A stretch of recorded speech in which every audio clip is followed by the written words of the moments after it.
They say the strongest bonds aren't always tied by blood alone, but by love that stays steady through every storm. My story is about a girl raised by her single father, and how growing up revealed not only the depth of our connection but also quiet changes in my own heart. My name is Emma, and I'm 25 years old. When I think back to my early life, it feels like a soft, distant dream. I grew up in a small, quiet town where days passed slowly and familiar faces were always around. Life never rushed, and neither did I. My entire world revolved around one person, my dad, Daniel.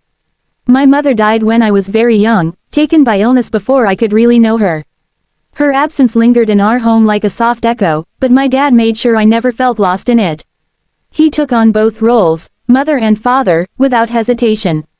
With tired eyes and a kind smile, he became my anchor. Our home was modest but warm. Every night he read me bedtime stories, sometimes the same ones over and over, just to see me smile. He told me about my mom, how she laughed, the songs she hummed while cooking, and the sparkle in her eyes when she looked at us. When he spoke of her, I felt as if she were still there, woven into the walls of our home. The kitchen always smelled of something baking, usually his apple pie.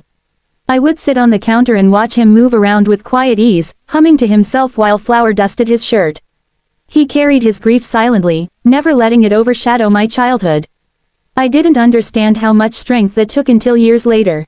When I turned 18, it was time to leave for college. The excitement mixed with fear as I stepped into a bigger world. Hugging my dad goodbye was harder than I expected.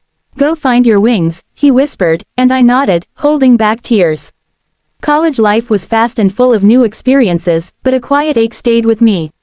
I missed our peaceful evenings, the sound of him flipping through the newspaper, and the warm kitchen light where we shared our days.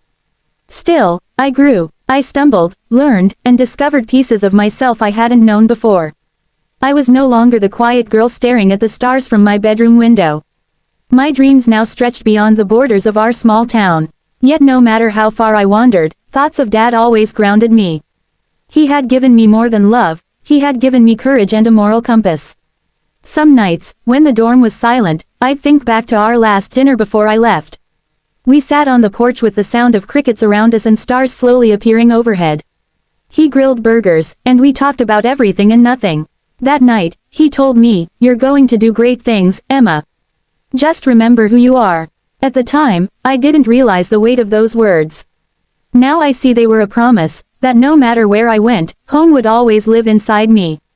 That is how my story begins. A story about love, about growing up, and about the people who shape us in ways we only recognize when we look back. And at the heart of it all is a father who never stopped believing in his daughter. The city felt enormous, with buildings stretching high above me and students moving quickly in every direction. Every corner seemed to hold something new, something unfamiliar, and I realized I was no longer just the girl from a quiet little town. I was someone trying to figure out who I could become. The first few weeks were overwhelming. My dorm room, with its pale walls and unfamiliar scent, felt more like a borrowed space than a home. My roommates were full of energy, quick stories, and bright laughter. They welcomed me kindly, but I stayed reserved, unsure of how to fall into step with their lively pace. They spoke casually about parties, concerts, and late-night adventures, things that felt far from my own comfort zone. I listened and smiled, but deep down, I missed the calm of quiet evenings at home. Eventually, though, something began to change. One Friday night, they invited me to a small get-together at a nearby apartment. I hesitated before saying yes, not realizing it would become a turning point. The room that night was alive with music, laughter, and chatter. I sipped sparkling cider, met people from cities I'd never seen, and shared a few stories of my own. For the first time since leaving home, I felt a small spark of belonging. From then on, weekends grew livelier. The dorm turned into a place filled with movement and color, my roommates trying on clothes, experimenting with makeup, and debating the perfect playlist. I joined in little by little, trying new things, stepping away from the quiet shell I had carried with me. They never pressured me, only encouraged me, and with every step, I felt a little more confident. One sunny afternoon, I went with some classmates to a nearby park. We sat by the lake, skipping stones and talking about everything, dreams, mistakes, disappointments. There was a freedom in those conversations, a shared understanding that none of us had life completely figured out. A girl named Jasmine smiled at me and said, "You don't have to know everything right now. Just be open to learning." And I was learning, not just from classes, but from the way people spoke, questioned, and explored the world around them. I began writing more in my journal, reflecting on how I was changing. I explored new hobbies, poetry, photography, even joining a cooking club where we traded family recipes. I could feel myself unfolding, discovering new thoughts and fresh hopes. Yet, through all of it, I often thought of Dad.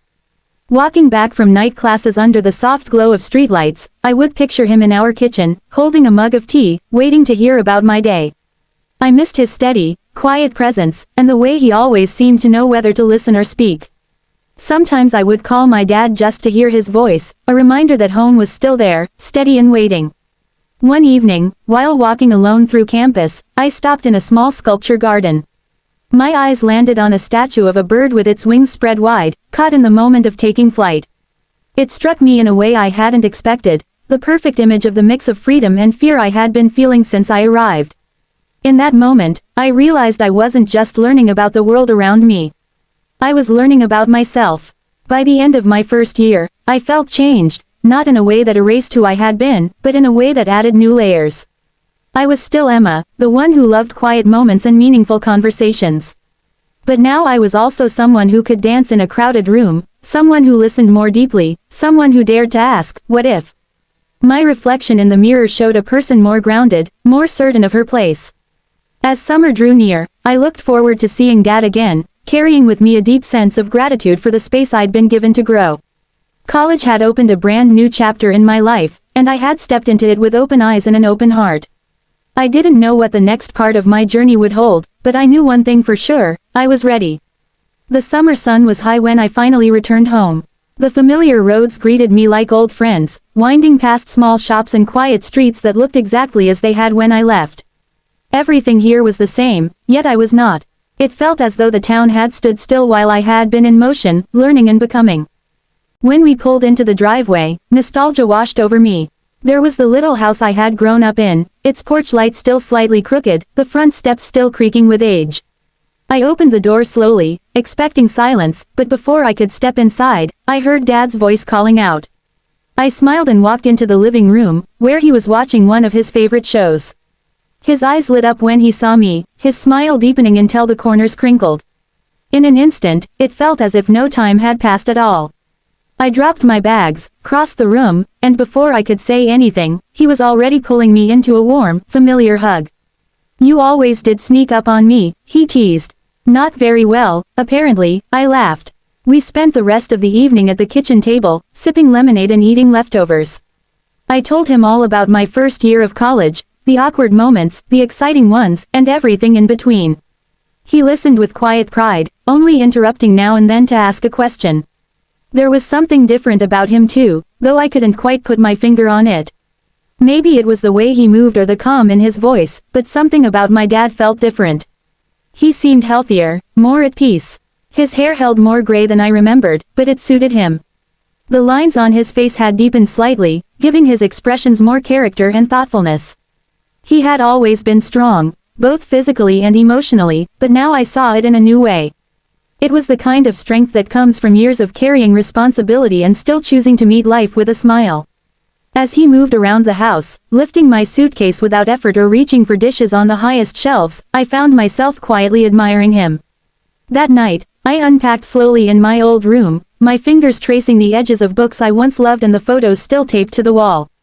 The familiar creak of the floorboards, the scent of home, it all felt safe and warm, filled with echoes of the past. I lay in bed that night, listening to the soft chorus of crickets and the whisper of wind through the leaves outside my window. It was a kind of peace I hadn't felt in a long time. The next few days moved gently. Mornings were slow, with shared breakfasts and easy conversation. Dad and I took long walks through the neighborhood, past the park where he used to push me on the swings, past the old library where I checked out my first novels.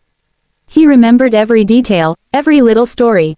One afternoon, we sat together on the back porch, watching clouds drift lazily across the sky. I turned to him and said, "I never realized how much this place meant to me until I left." He nodded, a small smile tugging at his lips. "Sometimes it takes leaving to understand what home really is," he replied. That evening, I watched from the kitchen doorway as he prepared dinner. There was something graceful in the way he moved, focused, steady, and at ease. It reminded me of all the nights he had done the same while I sat nearby finishing homework. It was the quiet kind of grace that only comes from doing something with love, over and over, for years. Over dinner, he asked about my plans for the rest of the summer.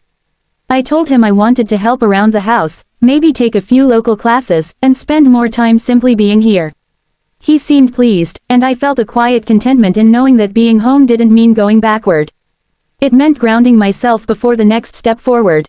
That night, before heading to bed, I paused at his doorway to say goodnight. He looked up from the book he was reading and smiled. "I'm glad you're home, Em."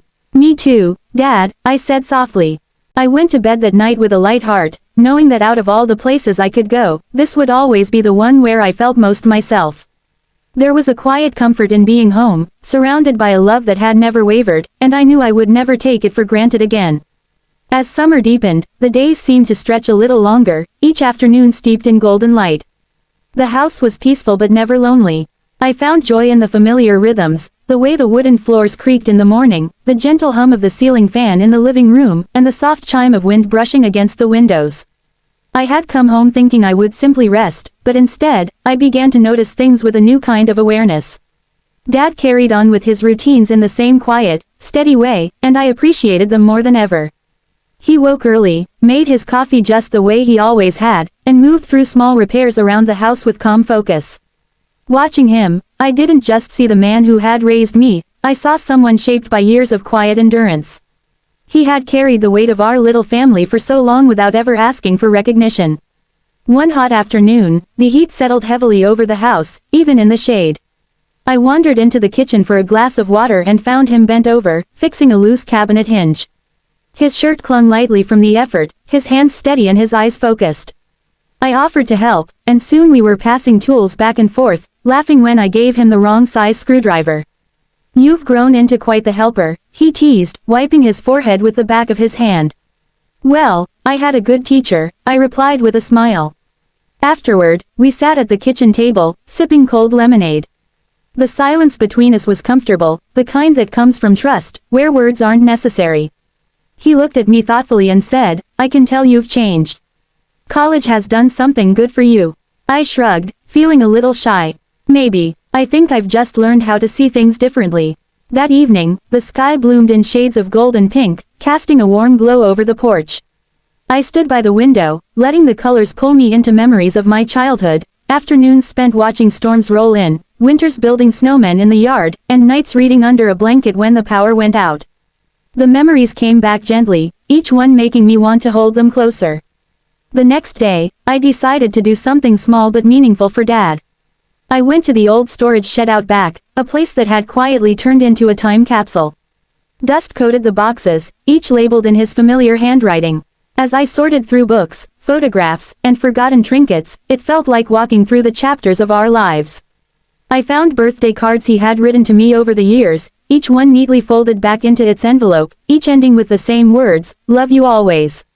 When I showed him later, we sat together on the porch steps, and he let out a quiet laugh. "I didn't think you'd ever go through that old mess," he said. I shook my head. "It's not a mess. It's a museum of us."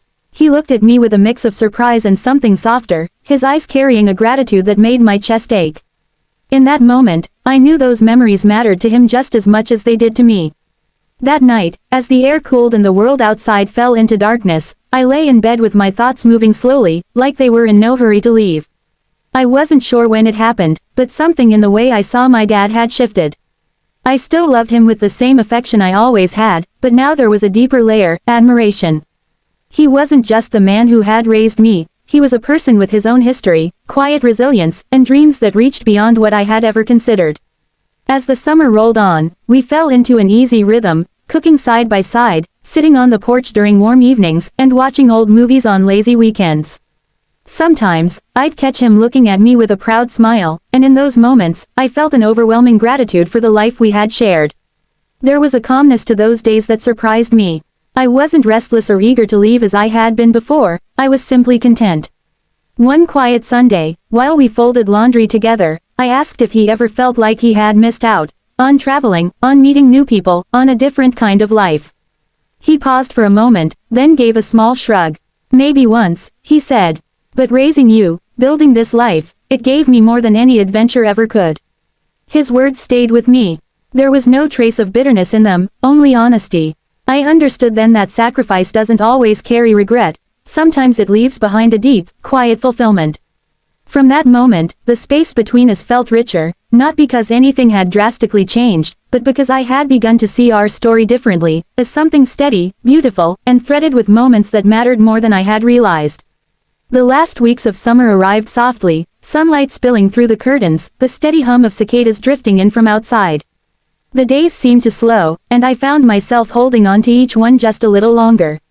As summer drew to an end, I knew my return to school was approaching. The warmth and calm of home would soon become a memory I'd carry with me through the busier months ahead. One evening, Dad and I took a slow walk along the old neighborhood trail. The trees formed a canopy above us, their shadows stretching long across the path as the sun dipped lower. We didn't speak much at first. The silence was comfortable, like a familiar tune we both knew by heart. Then he turned to me and asked if I felt ready for my second year. I thought for a moment before answering that I wasn't the same person who had left the year before. He nodded, his eyes full of quiet thought, and told me I had grown. Those words meant more than I think he realized. It wasn't just about academics or independence, it was about the person I was becoming, someone steadier, wiser, and more aware of what truly mattered. I had learned to appreciate the stillness of an afternoon, the unspoken honesty in a glance, and the kind of love that never demands anything in return. On my last night at home, we sat together on the porch, breathing in the faint scent of pine and warm earth. I told him I would miss this, and he admitted he would too, but reminded me the place would always be here for me. That comfort stayed with me. The house, the town, and most of all, him, they were my anchor. The next morning, as I loaded my bags into the car, Dad handed me a small envelope. Inside was a photo of us on my high school graduation day, along with a short note in his careful handwriting, "Keep this close. When things get hard, remember where you came from and who's always rooting for you." I hugged him tightly, not wanting to let go. Leaving was harder than I had expected, and as the town faded in my rearview mirror, I realized I wasn't just leaving with memories. I was carrying something far more valuable, gratitude. Gratitude filled my heart, for a father who had always stood by me, for a home that stayed the same no matter how much life changed, and for the quiet lessons taught through everyday acts of love. This chapter of my life might be ending, but its meaning will stay with me forever. No matter where I go, I know the roots planted here will always keep me grounded. If you've ever had someone who quietly shaped your world, a parent, a mentor, or a friend, take a moment to let them know. Sometimes the strongest kind of love doesn't shout or demand attention, it simply shows up, day after day. Thank you for walking through this journey with me. If this story touched your heart, I invite you to like and subscribe so I can keep sharing more stories that speak to life's quiet but powerful moments. Until next time, take care, and always remember to cherish the people who love you, silently, steadily, and with all their heart. Disclaimer. This story is a work of creative expression inspired by themes of family, love, and personal growth. Any resemblance to actual persons, living or deceased, or real events is purely coincidental. The content is intended for inspirational and entertainment purposes only. Thank you for being part of this heartfelt journey. Your time, attention, and connection mean more than words can express. If you enjoyed this story and want to hear more touching, thought-provoking tales, I encourage you to subscribe to this channel. Every subscription helps keep these stories alive and ensures I can continue bringing you moments that inspire, comfort, and remind us of what truly matters. Stay tuned for more, and remember, your support makes all the difference.